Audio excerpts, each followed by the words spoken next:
হাতে হাতে প্ল্যাকার্ড ও পতাকা, প্রতিবাদী কণ্ঠে উত্তাল রাজপথ। ফিলিস্তিনের গাজা উপত্যকা দখলের অনুমোদনের পরিকল্পনার বিরোধিতায় ইসরায়েলের তেল আবিবের রাজপথ যেন জনসমুদ্র।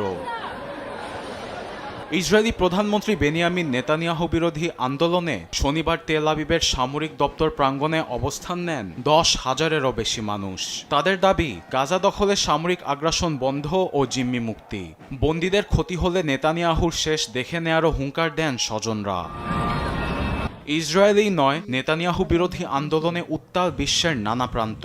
জার্মানির বার্লিনের রাজপথে নামে শত শত মানুষ।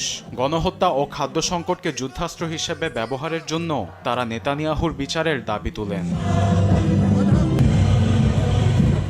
ফ্রি প্যালেস্টাইন স্লোগানে উত্তাল ছিল স্পেনের বার্সেলোনা। তারা ফিলিস্তিনের জন্য স্বাধীন রাষ্ট্র ও ইসরায়েলি পণ্য বয়কটের আহ্বান জানান।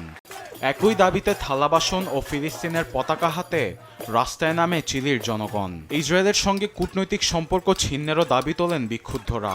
উত্তাল ছিল আর্জেন্টিনার বুয়েনোস আয়ার্সও।